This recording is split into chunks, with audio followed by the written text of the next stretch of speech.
I'm really excited to introduce this afternoon session. So we've got 3 hours on the stage today with Atlas of the Future, and they're presenting Living and Creating in the Department of Dreams. When Cathy and I talked, we were wondering what the takeover might look like, and Cathy suggested, what about we feature projects that are already living in the Department of Dreams, that are already trying to create a bit of tomorrow today, and who are doing really inspiring work.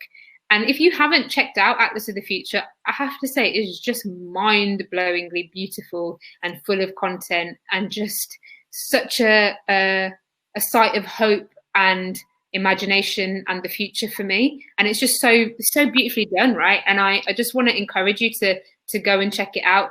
But check it out after these 6 days as well, when you're feeling a bit like, oh, you know, what do I do now? Those 6 days were so great. I felt full to the brim of ideas and hope and community and connection. Go there, because that's, for me, like a permanent site of it. Every day, the team there are curating such beautiful examples of the work people are doing. So you can go and check that out and really find yourself, but online moment where you got to put your charger in, and you can really find so much excitement and brilliance there.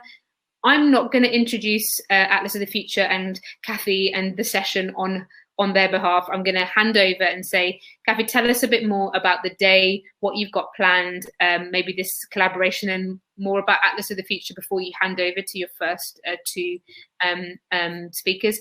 So I'm now going to just be in the background for the rest of the afternoon. I hope you really enjoy this. If you're enjoying it, share it, ask questions in the chat. And, we've got 3 hours. So if you've got people who you think will be inspired by this, get them in. There's still tickets available. Keep watching, talk about the work, because we need to make sure that we're creating this future together. So thank you so much, Cathy. I'm going to hand over to you now, and I'm going to, as soon as I know that everyone can hear you and all of that, I'm going to shimmy on into the background. Amazing. Thank you, Imi. I'm in such awe of you. I can't believe you're on day 6 of this. It's just extraordinary to me, and just 6 days of such kind of joy and richness, these dreams, imaginings, the work. It's so fantastic. And so just thank you. Thank you for having us. Thank you for allowing us to bring this Atlas of the Future session with our gorgeous lineup of people who are living and creating in the Department of Dreams, and who want to share and discuss their work with you. Wonderful. I'll see you soon. Thank you so much for those kind words. And yeah, have fun, everyone. I'll leave you with Cathy. Thanks. Yeah, just to reiterate, I just wanted to say we're so happy and excited to be part of this. It is such an amazing festival. I was sort of having my doubts really about this whole world where every event that would take place in real life was suddenly going to be an online thing. But this has really changed how I feel actually about online festivals and their capacity to reach people and move people and ask great questions and produce great conversations. So our thanks to Imi and the whole Civic Square team, not just for dreaming it into existence, but for really amazing organising and hosting. And we put on events, and I know what it takes. So thank you so much. And thank you to everyone who's joining us, and also to the wonderful speakers I've had the privilege to listen to. I've heard such great talks throughout the last 6 days now. We feel really at home here, I guess, very close to the ideas and the projects that have been discussed, and to the framing and to the intention of the event, as well as the spirit in which it's been created. And it's in that spirit of generosity that our speakers are going to talk. They want to share work that's happening today that holds within it some really beautiful possibilities for our collective futures. And we invite you to take up or be part of those ideas that they're going to offer. When Imi and Rob were talking on day 1, I think, of the festival, Rob Hopkins, they reminded us that the future is not something that we don't know how to do. It's the thing that we're crafting together now. And then on that same day, I think it was, Hilary Cotton was talking about the importance of work that infects and inspires, but it doesn't necessarily have to scale. And I think this session really has amazing examples of those things being crafted now that we can build on. Atlas of the Future itself was created in that same vein. And thank you, Imi, for your kind words about it, because you sort of said exactly what we aspire to be, really. We hope that we can be an online resource of hope. We're an open platform of stories about people and their work for our collective futures.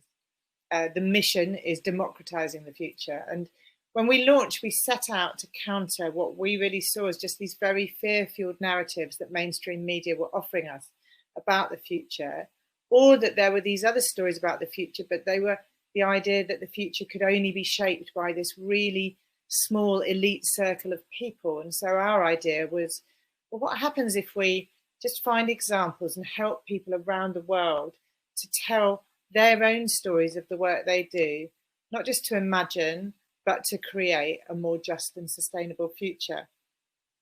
And our hope was that if we just relentlessly shine a light on their energy and their creativity and their talent in all areas of human endeavour, that this might infect others with a spirit of possibility. It might amplify belief that everyone has the right to shape the future, and that would in turn foster greater participation. So I wanted to just try and give you a very quick sense of the people whose work is featured on Atlas of the Future. So I am going to share my screen now and tell you about just a handful of projects. We have over 1,000 stories mapped now on Atlas of the Future, so 1,000 projects like this, but I'll just have a quick run through a few. So this is Ishmael in Cameroon, who's really become this recycling revolutionary. He started off by designing and building eco-fishing boats made from the unrecycled plastic bottles that were clogging up his village's waterways. And now he's running education programs. And in fact, he's created the recycling infrastructure that didn't exist in Cameroon. And everything that he creates, including the sort of bins to collect plastic waste, are made out of unrecycled plastic. It's just a joyous story. This is something very different. This is from Portugal. We focus a lot on Atlas on intergenerational work. It's a real passion of ours. And this is a street art project where street artists work with older adults to create graffiti and street art around the cities of Portugal. And I think there's now a Scottish project that's kind of taken up that inspiration and is doing something similar. This project from Pakistan, or at Raj, this started out actually as an online storytelling platform where they were writing and publishing really quite radical stories of empowerment for women and girls. And they received such an overwhelming number of messages and questions from their audience, questions that girls and women clearly had no other place to ask, that they designed a chatbot who is Raji, who you see here, who responds to the questions so that they can safely direct women and girls to services or sources of information that can help them. And now they've made a very particular focus of their work on menstrual health. These are two Peruvian sisters, Marcela and Magdalena in Peru, in the Altiplano of Peru, who have found a way to create new reservoirs of water to deal with dwindling water supplies for farmers in the region as climate change starts to impact them. This is a project I love. These micro libraries are being built in Indonesia, and they're more than libraries. They absolutely have the intent to try to help tackle the high levels of illiteracy in Indonesia, but they are also community spaces. You'll see the way this one's been built to actually create a shaded area for people to sit underneath. And the library itself has been built with upcycled plastic ice cream tubs, and it spells out in binary code on the front that books are the windows to the world. This is an educational program in the UK to change the relationship that children have with food, in particular fruit and vegetables, using sensory education, which literally means that you teach children how to interact with food first through their smell, their hearing, and their touch, and their sight, before they ever taste the food. And it has this extraordinary results of getting children to have a completely new relationship with food. This is a fave of ours at Atlas. This project, Journal Rappé, comes from two Senegalese hip-hop stars who were concerned about how little engagement young people have with politics and current affairs. And so they created a news bulletin that they rap. Guardians of the Forest, this project, If Not Us Then Who, is an absolutely beautiful story from and by Indigenous filmmakers from around the world. Has a particular focus on biodiversity and conservation of rainforests, but that's not their only topics, and I really advise you to check it out. And in fact, later through this week, they're running an amazing festival that's worth looking at. Mum's Clean Air Force is an incredible activism, climate justice effort, fighting for cleaner air across the United States, something that we know is incredibly important, and they're starting to have a real effect now with their work. And then this is just something very different to try and give a sort of sense of the breadth. This is a team that were able to create a microscope for less than $1 to try to engage children all around the world in the beauty and the amazingness of science.